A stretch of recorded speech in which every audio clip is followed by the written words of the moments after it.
Greetings, everyone, and welcome to the Dracovin Empire. Are you ready to dive back into the world of Golarion? The setting for the Pathfinder role-playing game system, because if you are, you can grab my hand, take it as I travel us through the universe. Sorry about that. To Golarion, to Tian Xia, where we're going to be visiting the nation of Nagajor. If you're prepared and ready, take my hand. I will open up the gate. Your host and guide here, Tian Xia. Remember to leave me a little bit of a tip. Would like to subscribe and the bell and let me know what you think about all this in the comments. To Nagajor. To Tian Xia. We've gated over there. We've arrived safely. Now this nation is open to the world now, technically. But they do have a lot of years of isolationism behind them because of battles with the humans and such like that were in the time that they came into ancient Tian Xia. It's a difficult story. So just be on your best behavior while we're here. As long as you kind of go along with what's going on here, you should be fine. And don't insult any of the local population, especially the Nagas. Keep that in mind. But if you were to do even more research than I speak about here, dive deeper into things, there are 3 books you can listen to. The Interseed World Guide does mention this nation a little bit. Only a little bit of information there. The Dragon Empire's Gazetteer, and of course Tian Xia World Guide, my favorite of the newer books, does a really good job of updating everything and giving us the best. But those 3 books there, your best bet for learning about Naga. I'm kind of going to use the World Guide mostly. Let's talk about the nation itself. What do we know about Naga? Well, it is, of course, a country in Tian Xia. Very easy one there. Capital is Zorn Kulan, with First Mother Vasif Sethgeri as the ruler. Sort of. It's an Ophidian matriarch. Yes. Now, again, there are other religions here beyond the kind of state religion, but that's been more of a growing thing.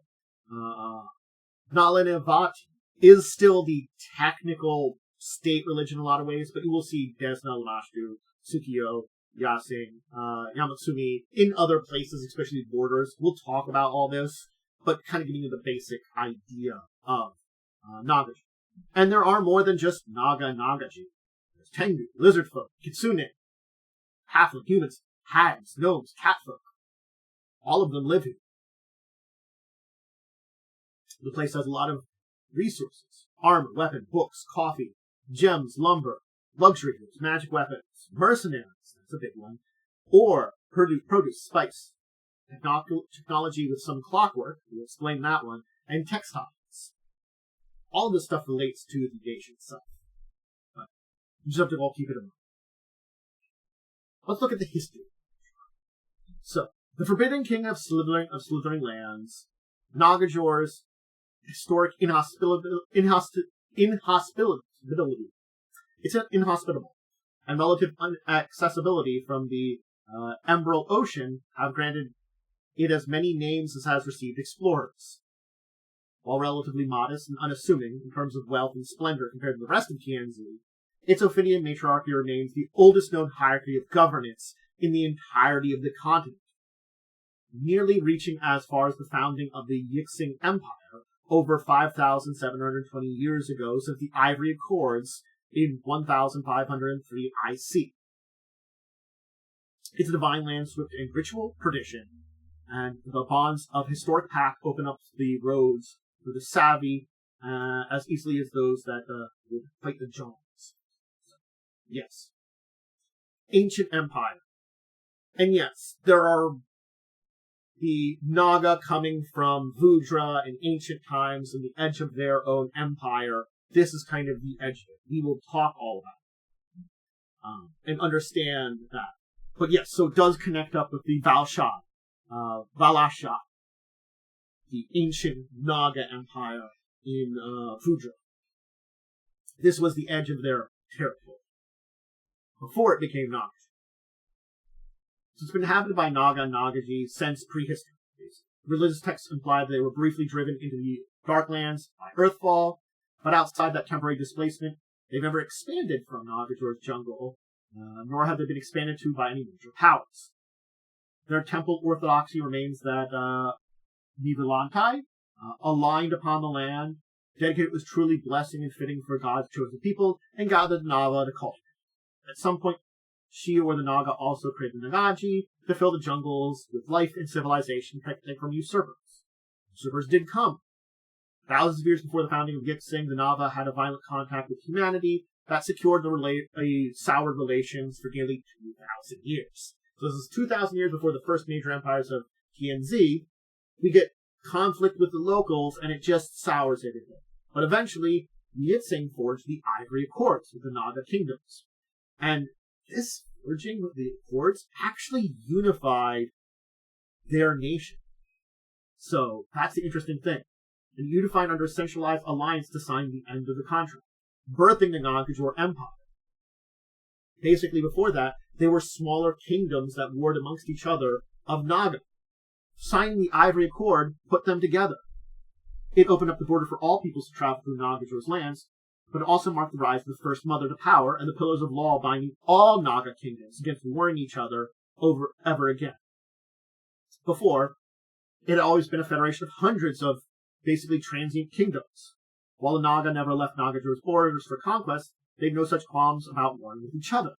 After the Accords, wars between the kingdoms were put to rest, and their armies dissolved into a peacekeeping force operating directly under the First Mother. The first of the First Mothers, Vasaf Asfara. That changed entrenched into the eternal diversity of the empire. Now that it was possible for peaceful succeed into small enclaves, individuals without having to worry about being rolled over by nearer kingdoms. So the hundreds of Naga kingdoms became thousands of these smaller Naga kingdoms that all swear fealty in this massive empire to the First Mother. So you could be a kingdom onto one village now, in modern-day Nagajor. Yeah. It's fascinating. It feels a lot like Vudra in many ways. The impossible kingdoms of Vudra, it mimics that in a lot of ways. That there's a united force, and there's a lot of like splintered kingdoms and stuff too. That descending from Vudra kind of makes sense then in a lot of ways. Very interesting. Let's take a look here where it's located in Tian Xia. So it's completely covered in wetlands and mangrove forest, nestled near the central Kolinde mountain range, with trade flowing outward and inward through winding river systems. Much of travel within the nation is via boat, with only occasional hauls overland for strips of jungle to basically more navigable bodies of water. When the rising mountains, the wetlands give way to a unique biome within Tian Xia, the Great Banyan Forest. The trees regularly growing up to 300 meters tall. 300 meters! Yeah. Massive trees. Massive. And just to, for those of you, who are from America like me, that's nearly 1,000 feet tall. Like 1,000-foot tall trees. The ground is covered in perpetual shade from the choking foliage, and entire ecosystems live and die purely within the upper reaches of the trees, moving from branch to branch. Kingdoms are built out of tree houses well above the forest floor, leaving complex three-dimensional political boundaries. So your village could be on the lower branches of an area, and you're a different kingdom than the branches on the higher, the kingdom and the branches in a higher thing. So it's just like, not only is it like two-dimensional, it's a three-dimensional sets of kingdoms. The Banyan forests eventually give way to the snowy mountainsides, the peaks of Kolinde, that rise above the snow line. These are volcanoes that haven't been active since Earthfall, with log-dead magma chambers creating deep cavern networks that go all the way down to the Darklands. Some caves aren't empty. You will find Vashani artifacts and architecture that litter the mountain crevices, a testament to the Nagajor's pre-Earthfall past, as an outer colony of that great Vashani Empire. A lot of it's been slagged beyond recognition or lack of archaeological interest in it. They still serve as the foundation for many mining towns who recycle the rare minerals and metals of these areas. So yeah, there are still links to this ancient Naga empire that once spread throughout these regions. Towards the east, the mountains dip down below the snow line and approach the borders to Zahoi. Here they're flanked by the Kaiju Range jungle to the south and the Skidhue rainforest to the north. The bad lads had thousands of tiny cracks and entries that lead down into the clicking caverns.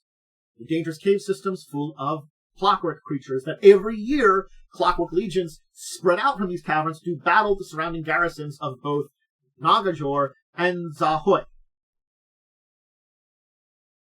And as a result, every year this ground becomes more unstable, perforated with more holes.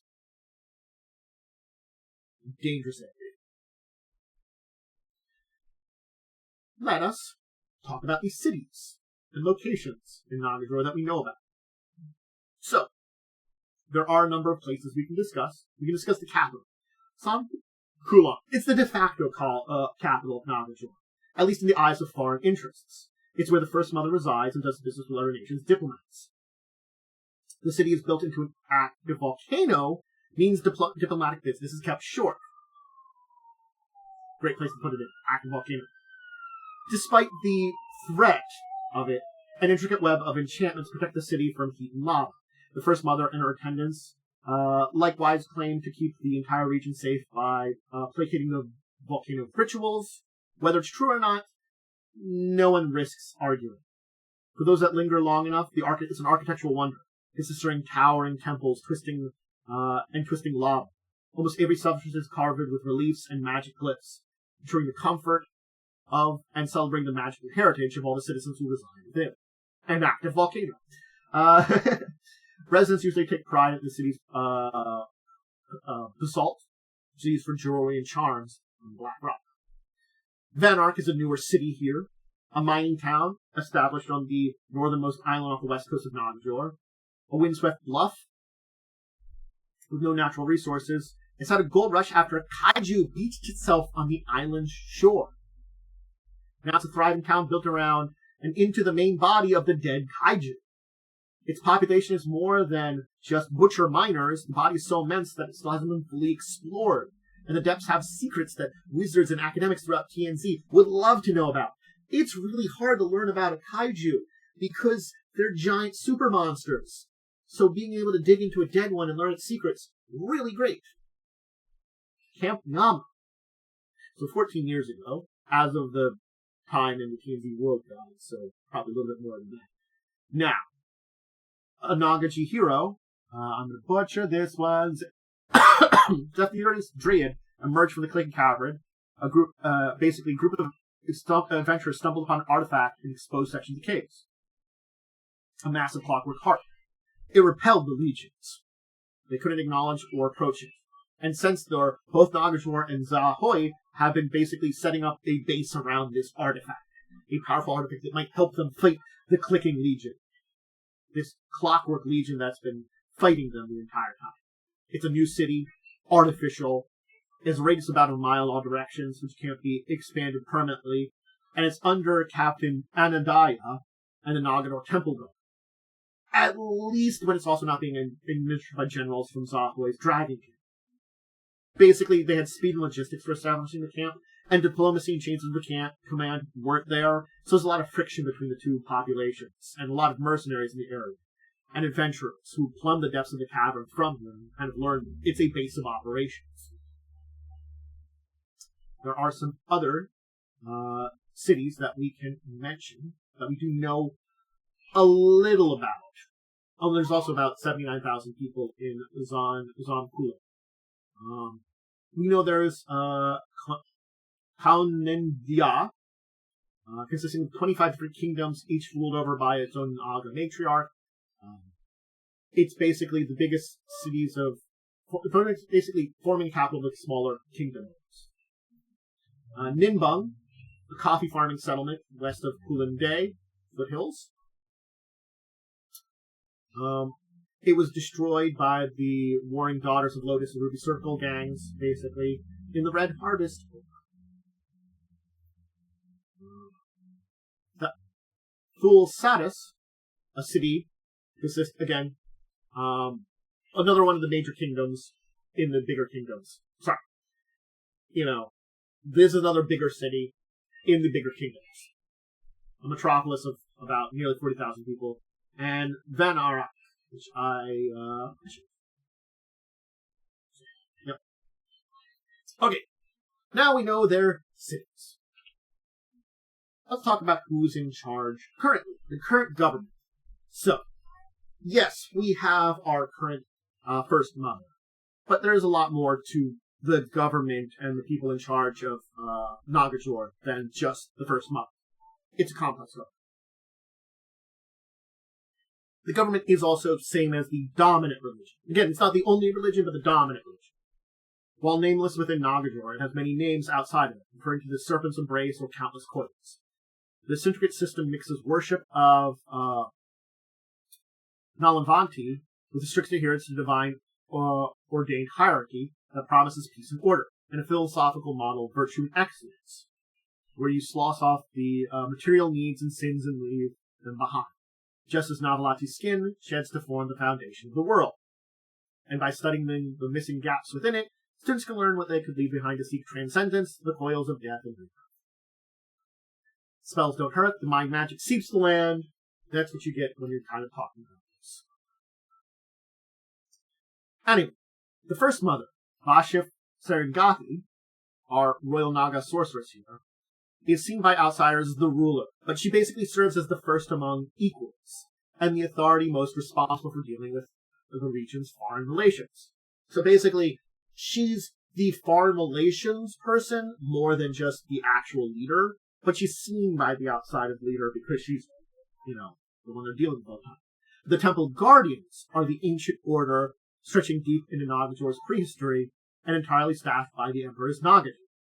The Nagaji are arranged into 4 major castes and are also a dozen of smaller local ones. So there are 4 major castes, there are smaller local castes too. So they're not the only castes. And they're elective. Every child is born casteless, choosing what they want when they join as traditionally a coming of age ceremony. So when you come of age, you basically choose a caste to go into. And then you train until your early adulthood to pass the tests and undertake to properly join the ranks. The major castes are the eyes, the scales, the fangs, and the tail. The eyes are the teachers, scholars, and priests of the temple. They're meant to see further than their peers, guide their actions, long-term plans. If there isn't a local Naga in charge of somewhere, basically a member of the eyes caste will act as a de facto ruler. The scales are the artisans, architecture, and artificers. They supply weapons to the fangs and equipment to them, and they're also build new cities as they need. The fangs, of course, are the military. They're the ones most people are familiar with. Basically, they're policing the order of the kingdom, and they have a jurisdiction over involving anybody not from the temple. So that's why they're called the Temple Guardians, the main caste, because you mostly dealt with the fangs. Basically, they became synonymous with meeting everybody else. Temple Guardians. The tail caste was once the agricultural and skilled labor force, the muscle of the metaphorical push of the snake. It was a major part of society before the ivory cards, but the role has decreased and been supplanted by newer children, by the new children, which we'll kind of talk about what the new children are. That's one of the cultural groups. So this competition combined with the promise of doing miscellaneous odd jobs has basically pushed the caste into the cloud. A smaller known caste to talk about now there is an important member of someone that we can mention here that does 2 things. One, the governors. Black Pearls Sing Silence, a clouded Naga who has claimed to the northernmost island and western tip of the shore. Vanner. This is an interesting city to mention because under his rule, the island has an economic boom. Hey, it's got the giant kaiju there. But it has very loose laws, and he has to allow pirates to freely come and go, as long as they don't commit their crimes within Nagajor's borders. He is also organizing and funding mercenary expeditions to the Wall of Heaven, hoping to breach the Iron Mountain from its shores, permits access with the Twin Gates of Heaven and Hell for who knows what. So this Naga is basically doing a bunch of interesting things. Why? Hard to say. But he's becoming a new face of the country, this government. Alright. So, let's talk about what it means to be a citizen. I mentioned this person here. She was the basically person in charge of Camp Yama, but she's a good picture of a Nagajor. Let's talk about Nagajor as a whole. So it's a humid land. It's filled with life. Basically, you'll hear crows, temple bells, hawking street vendors, rice, perfume, spices, trees tearing into everything. Basically, you try to carve civilization from the jungles of Nagajor, it's going to fight back. It's an internal struggle. So, you take the environment in stride here. Cities are in constant state of reinvention, rebuilding, as the vines break through stuff from yesterday. Basically, it's constantly evolving. A cycle of death, redefinition, rebirth. And this is in the cities here. So, you might find a market built in the ruins of a castle that were built on the foundation of a temple. And so on and so forth. Basically, every generation, something new is built in its place as the jungle continues to eat away at these cities. That's life. But life in the city is generally peaceful. Morning, the crows may wake you up at the crack of dawn. Residents will bathe, have their morning prayers and at their household or public shrines. Then it's breakfast, after which everyone heads to work, where they remain until the sun sets. Meal times are communal and coordinated by temple bells, and everyone crowding around public eating halls or forums for midday meals. Diets are generally vegetarian and based on wild vegetables foraged from surrounding countryside, because farmland is very difficult because of the aggressive vegetation. And choosing the cities, why wouldn't it choose into farms? There are some areas that do have farmland, and that's the mountain ranges of Golden Day. If you climb past the banyan trees, you'll actually reach the snow line, and basically a barrier to a lot of the biodiversity of Nagajor. In this area, there's some tough grasslands, and you can have herds of goats, where shepherd is in and out of the sprawling city with seasonal ebb and flow of snows. There are cave systems in here that are dry and hot, with the heat of metallurgy and industry, where a lot of weaponry for the temple guard is made in the caves up here. Basically, they might mine the material from the mountains, but they don't take it far. They go to the cave systems within the mountains itself to process it. If you're traveling through the lush wilderness and you run into basically the Naga, the aspects of change of the place here. They basically shape the rivers with their bodies, ecologies with their magic, kingdoms with their words. They only fight in self-defense. And if you attack one, it's against temple orthodoxy. If anything, you might find it more dangerous, though, at this point in time, too. Because temple's happy to talk with wayward travelers into their schemes and alien games, against other Naga they consider rivals. So it's against orthodoxy, but it doesn't mean one Naga might not trick you into another to fight another for you. Rain is big here. Outside the Kalandu Mountains, the seasons don't meaningfully map into the summer-winter seasons. They map into dry and wet.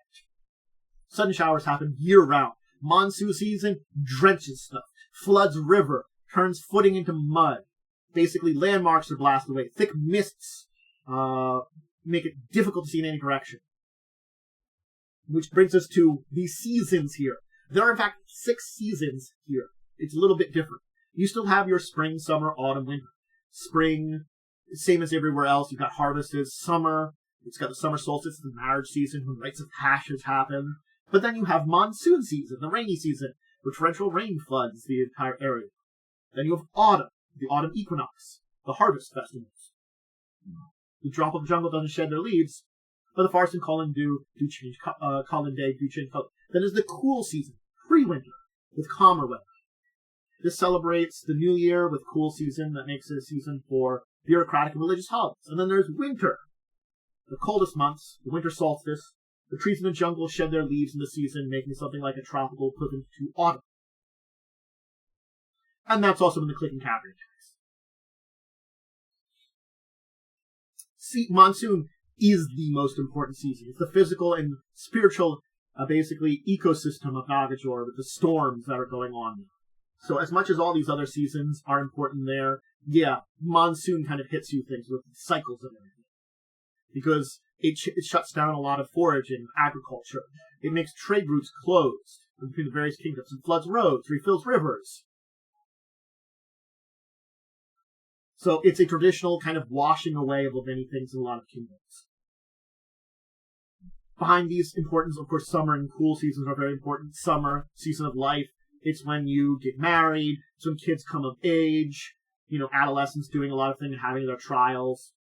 The cool season then is when astrologers begin their rituals, temples lead their congregations, mountain waters are re-blessed to please the Nagas and make sure the Valshini Kaiju stay on their side of the rivers. Kaiju, stay over there!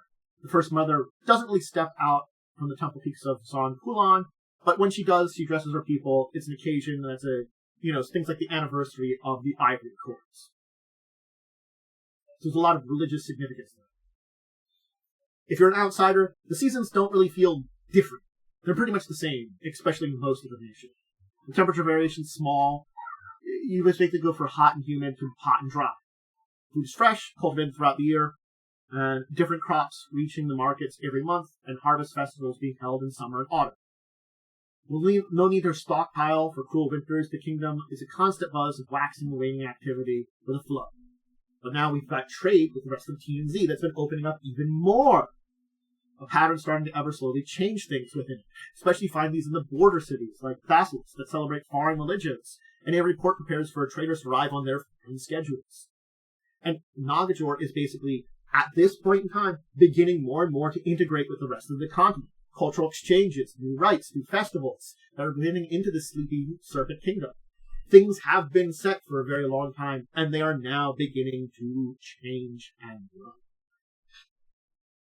Integrating with the rest of Tian Xia. So there are 4 main culture groups. Now we know about the general culture of Nagajor. We should know about the 4 main cultural groups that are the Naga, the Nagajor, the Blessed Children, and the New Children. How they are and where they correspond to the hierarchy are important. The Naga above all, the Nagaji below them, and then the 2 immigrants. The people that came before the Ivory Cord and the people that came after.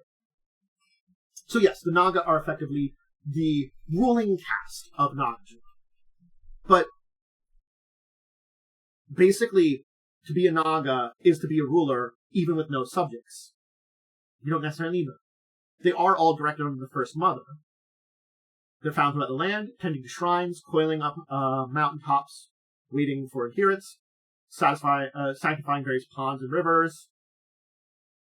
The Naga of Nagajor are, to the last, pacifists. Keep that in mind. They've always been inscrutably warded against the interrogations of scholars and mages throughout the Golarion. So whether this cooperative non-violence in Nagajor is resulted from philosophical concord or hive mind magic is a question no one knows. But it's so interesting to see that all the Naga here are pacifists. Functionally, they act as small gods, mercenary functionaries, pseudo-sovereigns of many of the kingdoms and satraps. How do you form a new kingdom? You find a Naga to vouch for it. How does one succeed from one? One asks politely, or argues voraciously to one's ruling Naga to let you go. What happens when the Naga disagrees? It never happens. In practice, lines are drawn, bets are made, and the challenges often fall to the people below them to prove their points. Basically, that's it. So, if you can prove your point, sure, okay.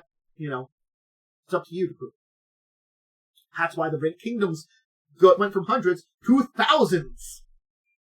The Naga, our second group here. The third, about a third of the population of Naga. They're the backbone of their society and the various kingdoms. They're the central military, the various temple guardian clades, and filled a lot of the ranks of government and temple functionaries to keep the empire running. They have their castes that are made at childhood with coming of age ceremonies as part of their convergence test of metal. It is possible for Nagaji to take the time and training to join additional castes later in life. But the prismatics, as they're called, are rare. Basically, it's, maybe you've joined with one, but you find that you've got skills for another. It is possible for you to be joined additional castes, to be multiple caste, Nagaji. If you have the skill for it, and the training, and the will for it, it is difficult. But if you have that, the rarity does occur. So you do have multiple caste ones, too. There are also rights for relinquishing one's family lineage and religious responsibility to Nagajor.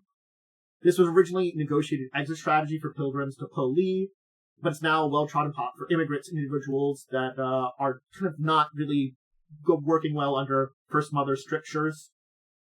A lot of Nagaji adventurers have been born from this right, that they leave the boundaries and borders of Nagajor and few of them ever return.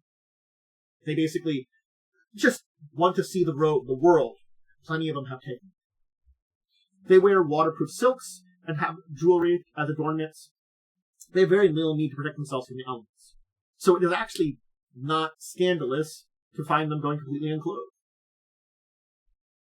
To ties with temple guardians or religious orthodoxy, if they do have jewelry, it also serves as caste and rank, basically shown. The Blessed Children.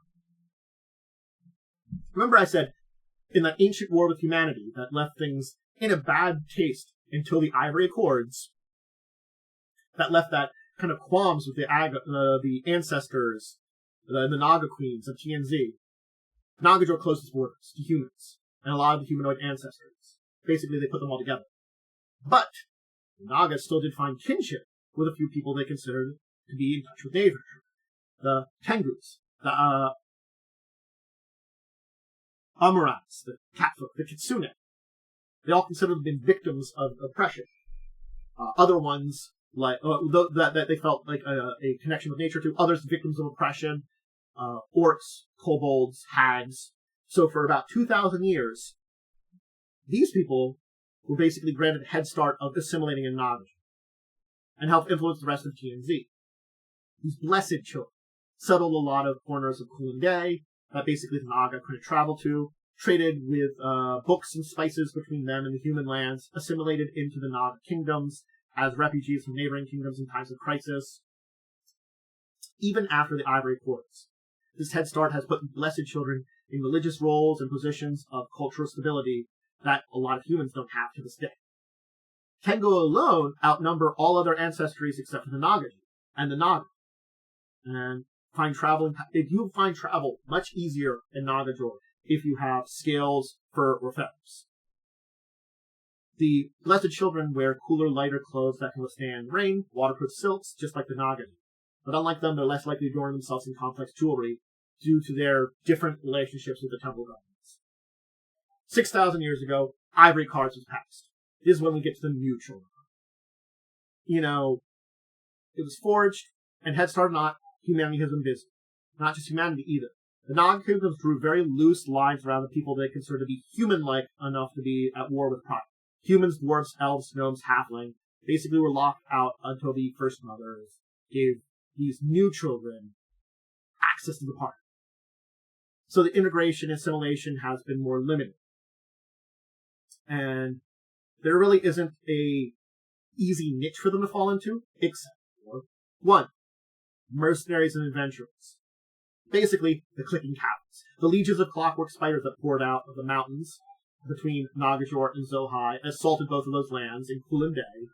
And yes, the Nagaji were originally ready to fight against them. To do battle to defend these lands from these outsiders, to push back the caverns. But over time, basically, the First Mothers settled on a pattern of hiring services of foreign troops, put fewer religious restrictions on leaving their homelands, and were better psychologically shaped into fighting deep in the dry underground, away from the rivers and swamps. Basically, in these caverns in the mountains, it's a very bad place for, the current army they have to fight. It's not their terrain they're used to or good with fighting, and, hey, let's hire people that are good with fighting in that area. We can defend that, but better just to hire people that are better at doing it. So the children are prized adventurers and bodyguards throughout Nagajor. It could be defending a caravan from bandits, or helping quietly resolve border disputes, or just letting more room for mysterious outlanders to solve problems that tradition ties up to the Empire's citizens. So they're like, we can't deal with tradition, let's bring some outsiders in who can deal with this when we can't do things with it because of our traditions. This diversity is unparalleled in the kingdom. Fresh immigrants that don't really get a lot of opportunity to immigrate into the norms of Nagajor's ruling classes, but they try their best. And they will appear in whatever garb, from whatever style they come from maybe corner of Tian Xia, from wherever. The new children. These doesn't mean they can't try to integrate. It's just much more of a challenge for them. But that's Nagajor. I hope you enjoyed learning about the nation of Naga. I had done a previous nation video on Naga, which was very interesting, and talked a lot about their history. So learning about this nation, diving more into it, has been a very fascinating one, and definitely one that's got a lot of cool aspects. A nation that has existed a very long time, probably one of the oldest nations in all of Golarion. And yes, I would say it as a nation isn't as old in a lot of ways, because yes, it wasn't until the Ivory Accords that this place became a singular nation in a lot of ways. But it does have a history dating back of inhabitants and people that can say that they are from the region of Nagajor, that date back even earlier. Yes, the fall of Vashani probably broke them apart and allowed these things to, through Earthfall, through the times in the Darklands, become the nation it was post that time period. The warring different Naga kingdoms until we get to Ivory Accords uniting. It's a tumultuous history that dates back to ancient prehistory and a lot of Golarion's history too. And it's an impressive thing that they hold. They're a nation that is very steeped in heavy tradition, but it doesn't mean they haven't had an opportunity for growth and change. And especially nowadays, with these, more adventuring people, more connections. The Nagaji are maybe found here mostly, but they're spreading too. And Nagajor, and its Naga, are still at the very heart of their civilization. And I hope you enjoyed it. But that will be it for today. I hope you enjoyed. Remember, check out all my other stuff, whether it's over on Twitch or YouTube. Twitch side, I do all my recordings. I do my video games. If you want to see some variety games, I play games with friends. I do live plays of TTRPGs. I do discussing tabletop Saturdays at 6, where I talk about news of the week and more. All the tabletop stuff goes up on the YouTube side of things. So if you can't check me live, you can always go there. Seeing the schedule, any kind of uploads for any kind of going live, all that kind of stuff up on my social media. That's my Discord, Blue Sky, Twitter /X, and of course, I do put some stuff over on my community part of my YouTube channel. That gives you updates on what's going on in my life, scheduling, with cat pics, and other kind of things like that. My two kitties, Foggy and Venture, they're very good kitties, and we love pictures of them. Please remember to do the things here, like, subscribe, ring the bell. Let me know. What do you think of Nagajor? Would you want to play a Nagaji from Nagajor? Would you want to play another ancestry from? Certainly there's a lot of things to do, or what kind of adventures could you see taking place in Naga? I can see a lot of them, especially with the new children coming in. There's a lot of opportunities for adventure in Nagajor. And of course, the kaiju on the border there, all these kind of things. It's a melting pot of a lot of opportunities and interesting adventures that certainly could be happening. It does fill me with, inspiration in a lot of ways, looking and reading. I hope it does too. Anyway, until the next time we hang out, we chat, we learn about some things, we discuss all the various stuff.